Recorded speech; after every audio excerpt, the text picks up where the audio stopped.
नमस्कार। ये डेटा क्या कहता है कि एक नए एपिसोड में आप सब लोगों का स्वागत है। मैं हूं अजय प्रकाश। आज के इस एपिसोड में मैं आपको कुछ ऐसा डेटा दिखाऊंगा, उन खबरों के बारे में जो आजकल सुर्खियों में बनी हुई हैं, जिनकी हेडलाइंस आपने अवश्य ही देखी होंगी। शुरू करते हैं इस तस्वीर से। ये एक विचित्र सी तस्वीर है। क्या आपको नहीं लगता? मैं आपको चलिए आगे इस बारे में बताता हूँ। कल 11 अप्रैल को मोदी जी बनारस गए, वाराणसी गए। ये उनकी as a member of parliament 50वीं विजिट थी। तो ये भी बहुत अच्छी बात है कि कोई मोदी जी की डोमेस्टिक विजिट्स की भी गिनती कर रहा है, क्योंकि एमपी तो वो तभी बने जब वो प्रधानमंत्री बने, या प्रधानमंत्री तब बने जब वो एमपी बने। इससे पहले तो वो कभी एमपी थे ही नहीं। हमारे देश के प्रधानमंत्री जब कभी भी देश के अंदर यानी कि डोमेस्टिक ट्रैवल करते हैं, तो एक प्रोटोकॉल के अंतर्गत सबको रहना पड़ता है। ऐसी उम्मीद की जाती है कि जिस भी प्रदेश में प्रधानमंत्री जाएं, वहां का मुख्यमंत्री और वहां का गवर्नर और अन्य उच्च अधिकारी उनको एयरपोर्ट पर लेने आएंगे, और जब काम समाप्त होगा तो छोड़ने भी आएंगे। 11 तारीख को जब प्रधानमंत्री वाराणसी पहुंचे, तब एयरपोर्ट पर उस दिन ना तो योगी आदित्यनाथ मौजूद थे और ना ही प्रदेश की गवर्नर आनंदीबेन पटेल वहां पर मौजूद थी। इन सब लोगों के बजाय मोदी जी ने उस दिन वहां एयरपोर्ट पर 3 खास लोगों को बुलाया था। वाराणसी के डिविजनल कमिश्नर, वहां के डिस्ट्रिक्ट मजिस्ट्रेट और वहां के पुलिस कमिश्नर। ये 3 लोग आए थे और वही आप इस तस्वीर में देख रहे हैं, जिनसे मोदी जी बात कर रहे हैं। वैसे ये खास बात एयरपोर्ट के लाउंज में भी हो सकती थी, अंदर कमरे में बैठ के हो सकती थी, लेकिन मोदी जी तो मोदी जी हैं। वो फोटो अपॉर्चुनिटी कभी भी मिस नहीं करते हैं। कैसे देश को पता चलता कि देश का प्रधानमंत्री कितना चिंतित है उत्तर प्रदेश को लेके, कि उतरते ही हवाई जहाज से वहां के अफसरों की उन्होंने क्लास लगा दी। जो चिंता का विषय है वो हम सबके लिए है, और शायद प्रधानमंत्री के लिए सबसे ज्यादा, क्योंकि ये भयावह घटना प्रधानमंत्री के ही निर्वाचन क्षेत्र वाराणसी में हुई है। बनारस में एक 19 वर्षीय लड़की का अपहरण होता है। उसको जगह-जगह 6 दिन तक घुमाया जाता है, ड्रग्स दी जाती हैं और 23 लोग मिलकर उसका गैंग रेप करते हैं। और इसी चिंता को लेकर शायद प्रधानमंत्री बनारस भी आए हैं। ये तस्वीर हमारे प्रधानमंत्री की है जब वो एयरपोर्ट पर अफसरों से बात कर रहे हैं इस दुर्घटना के बारे में, और उनसे शायद ये कहा गया है कि आप स्ट्रिक्ट से स्ट्रिक्ट एक्शन इन लोगों के खिलाफ जल्दी से जल्दी लें।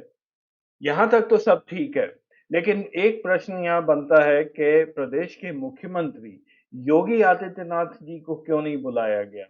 क्योंकि लॉ एंड ऑर्डर तो स्टेट सब्जेक्ट है, और अगर योगी आदित्यनाथ से प्रधानमंत्री बात करते, तो वो शायद ज़्यादा इफेक्टिव रहता इन अफसरों को मॉनिटर करने के लिए, क्योंकि प्रधानमंत्री तो मॉनिटर करेंगे नहीं। आखिर में स्टेट गवर्नमेंट को ही एक्शन ये सब लेना पड़ेगा।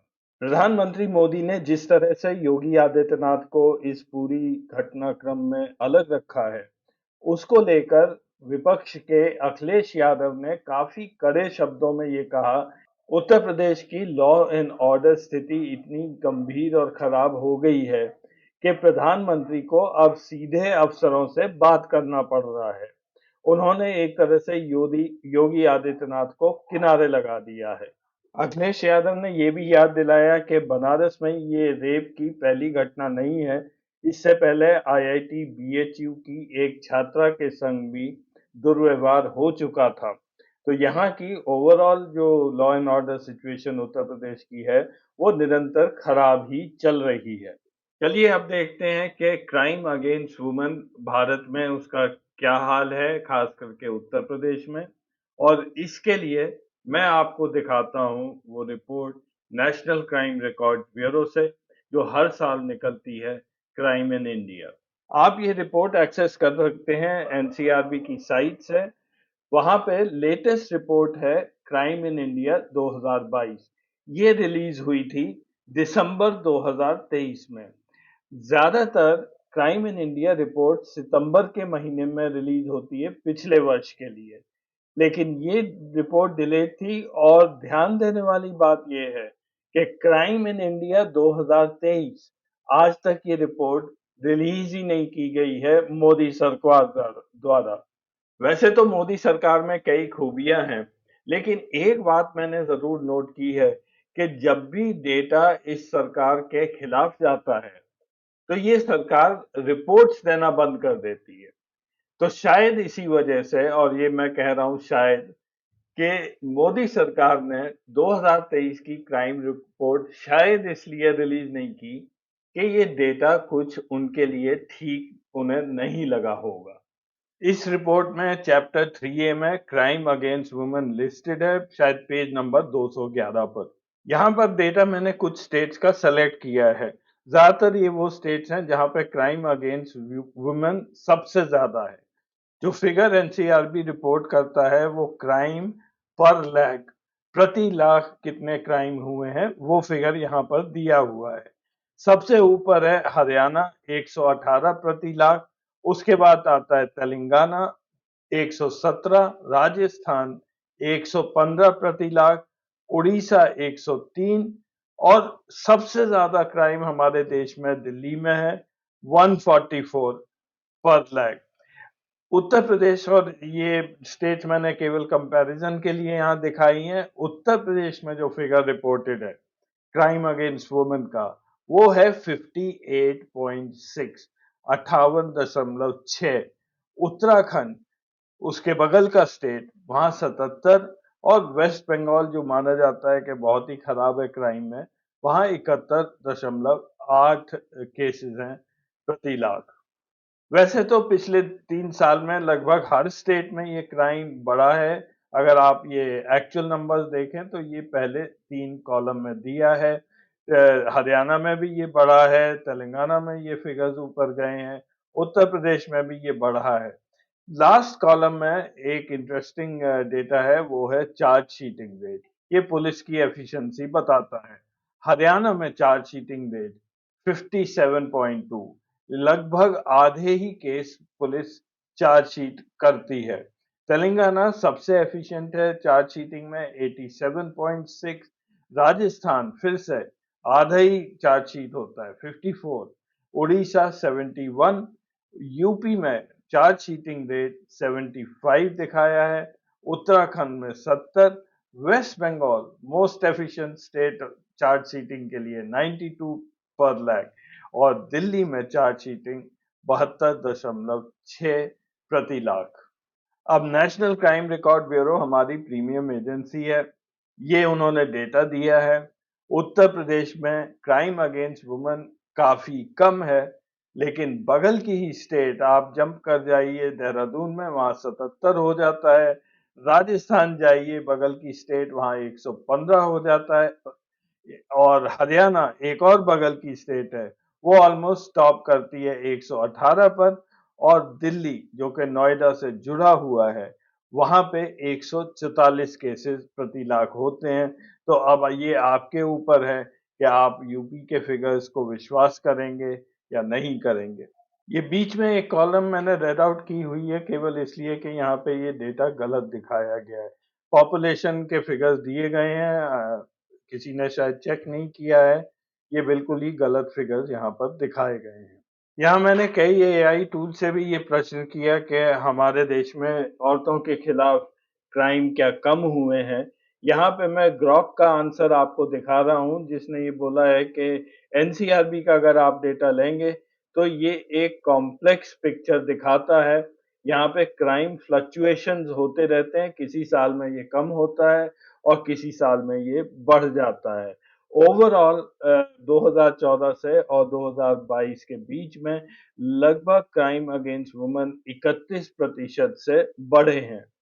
और एवरेज क्राइम रेट प्रति 1 लाख ये 56% से बढ़ा है 2014 से लेकर 2022 के बीच में। और जहां तक रेप्स का सवाल है, वहां पे भी डेटा यही दिखाता है कि निरंतर रेप केसेस में भी हमारे देश में वृद्धि होती जा रही है। Crime doesn't know any boundaries. कोई स्टेट बाउंड्री किसी भी क्राइम को डिफाइन नहीं करती है।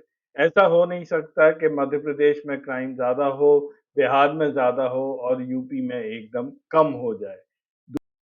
कोरोना वाले पीरियड में लोग बाहर नहीं निकलते थे, इसलिए क्राइम्स में ज़रूर कमी आई थी।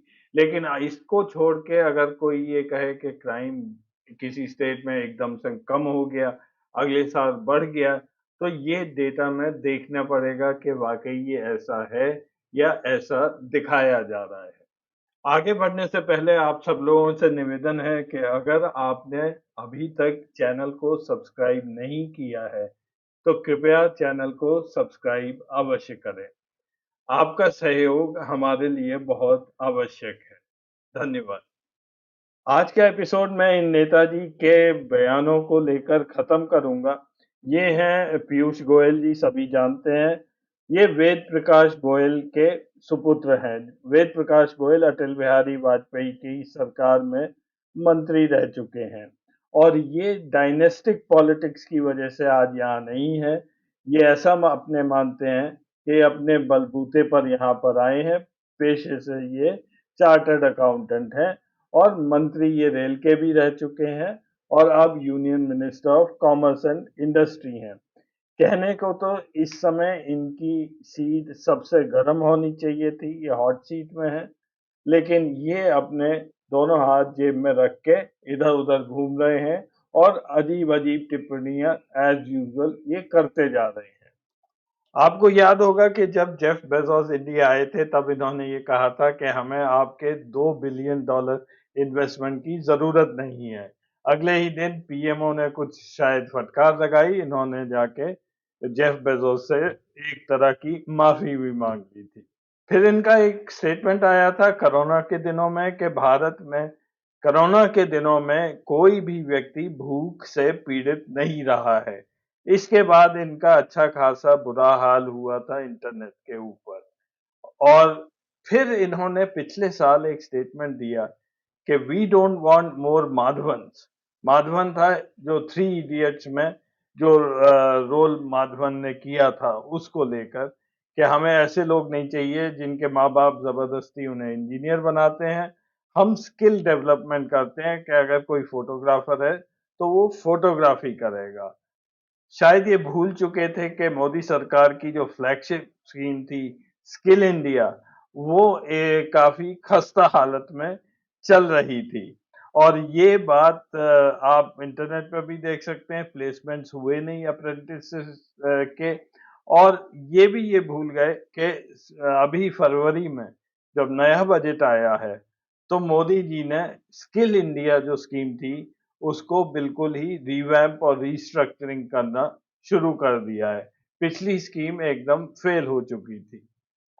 सबसे मजेदार इनका स्टेटमेंट आज आया है। We never negotiate at gunpoint. Piyush Goyal on Donald Trump's 90 day tariff pause. कि हमें अगर कोई बंदूक दिखाता है तो हम उनसे नेगोशिएट नहीं करते हैं। ये पीयूष गोयल बोल रहे हैं डोनाल्ड ट्रंप के लिए। मोदी जी अपनी मुंह की खा के ऑलरेडी वहां से आ चुके हैं।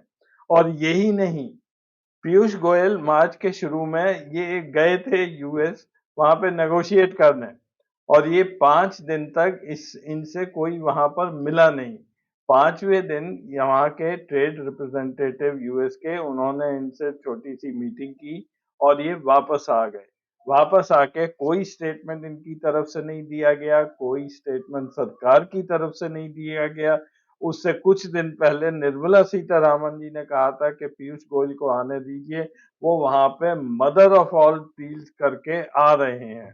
वो मदर ऑफ ट्रेड डील कहाँ गई वो पता नहीं है, लेकिन ये जरूर कह रहे हैं कि अब हम गन पॉइंट पे नहीं नेगोशिएट करेंगे। तो all the best to Piyush Goyal.